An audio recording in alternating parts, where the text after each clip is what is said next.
کیا بھروسہ ہے زندگانی کا، آدمی بلبلا ہے پانی کا۔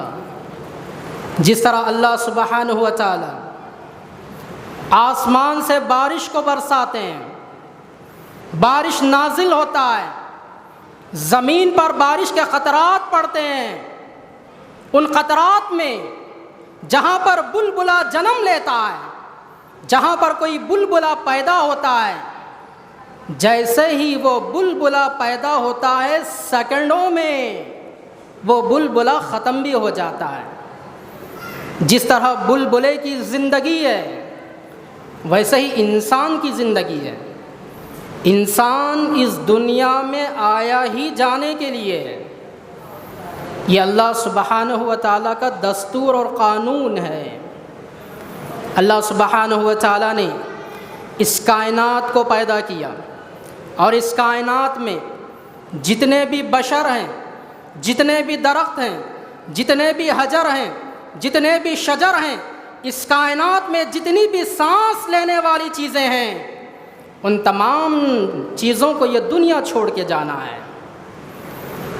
چاہے مرد ہو یا عورت، چاہے بوڑھا ہو یا نوجوان، لڑکا ہو یا لڑکی، دادا ہو یا دادی، نانا ہو یا نانی، چاچا ہو یا چاچی، باپ ہو یا ماں، بہن ہو یا بھائی، امیر ہو یا غریب، بادشاہ ہو یا فقیر، عالم ہو یا جاہل، جو بھی اس دنیا میں آئے ہیں سب کو یہ دنیا چھوڑ کر جانا ہے۔ اللہ سبحانہ و تعالیٰ نے سورہ انبیاء سورہ نمبر 21 آیت نمبر 35 میں کہا، کل نفس ذائقۃ الموت۔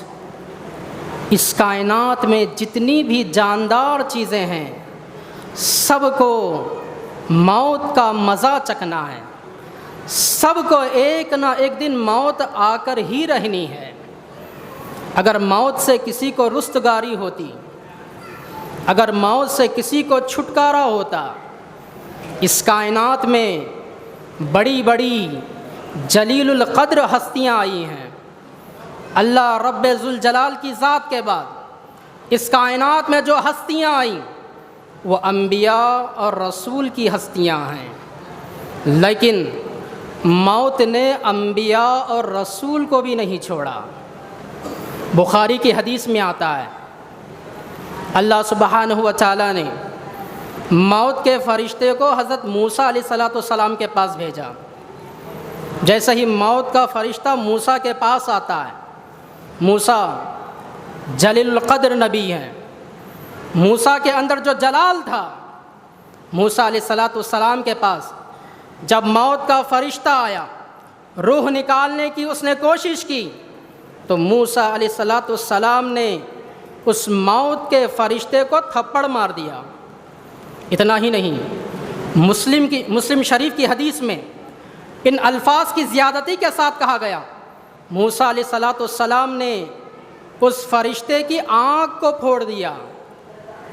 وہ موت کا فرشتہ اللہ سبحانہ و تعالیٰ کی بارگاہ میں جاتا ہے اور کہتا ہے کہ اے رب، جس بندے کے پاس تو نے مجھے بھیجا تھا وہ موت کا خواہش مند نہیں ہے، وہ موت کو نہیں چاہتا۔ اللہ سبحانہ و تعالیٰ نے مسلم شریف کے الفاظ ہیں، اس فرشتے کی آنکھ کو اللہ سبحانہ و تعالیٰ درست کر دیتے ہیں اور کہتے ہیں ٹھیک ہے، میرے بندے کے پاس جاؤ، اور میرے بندے کے پاس جا کر کہو، میرے نبی کے پاس جا کر کہو کہ وہ ایک بیل کے اوپر اپنے ہاتھ کو رکھیں، اس بیل کے اوپر اپنے ہاتھ کے نیچے جتنے بال وہ پائیں گے، ہر ایک بال کے بدلے 1 سال مزید ہم ان کی عمر میں اضافہ کر دیں گے۔ فرشتہ آتا ہے، موسیٰ سے اللہ کا پیغام سناتا ہے۔ موسیٰ نے کہا اے اللہ پھر کیا ہوگا، اے اللہ پھر کیا ہوگا؟ اللہ نے کہا موت ہے، اتنے سال جینے کے بعد بھی موت ہے۔ موسیٰ نے کہا اے اللہ جب بھی مرنا ہے تو ابھی مجھے موت منظور ہے، اتنے سال جینے کے بعد بھی مجھے مرنا ہے تو میں ابھی موت کو قبول کرتا ہوں۔ معلوم ہوا نبیوں کو بھی موت نے نہیں چھوڑا، یہاں تک کہ ہمارے پیارے حبیب محمد صلی اللہ علیہ وسلم اللہ کی ذات کے بعد اس کائنات میں کسی کی ذات اعلیٰ اور عرفہ ہے تو وہ رسول اکرم صلی اللہ علیہ وسلم کی ذات ہے۔ کیا کہا گیا آپ کی ذات کے بارے میں؟ کیا کہا گیا؟ انکا میتن وانہم میتون، اے نبی آپ مرنے والے ہیں، آپ مرنے والے ہیں اور وہ سب مرنے والے ہیں۔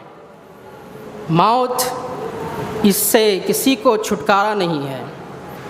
اس کائنات میں اگر کوئی ذات باقی رہنے والی ہے تو وہ اللہ رب ذوالجلال کی ذات ہے۔ سورہ رحمان سورہ نمبر 55 آیت نمبر 26 اور 27 میں کہا گیا کل من علیہا فان وَيَبْقَى وَجْهُ رَبِّكَ ذُو الْجَلَالِ وَالْإِكْرَامِ۔ کل من علیہا فان، اس کائنات میں جتنے بھی لوگ رہتے ہیں سب کو فنا ہونا ہے، اور باقی رہنے والی ذات اللہ رب ذوالجلال کی ذات ہے۔ موت ایک ایسا کڑوا گھونٹ ہے، انسان کو نہ چاہتے ہوئے بھی پینا پڑے گا، انسان نہ چاہتے ہوئے بھی اسے اپنے حلق سے نیچے اتارنا پڑے گا۔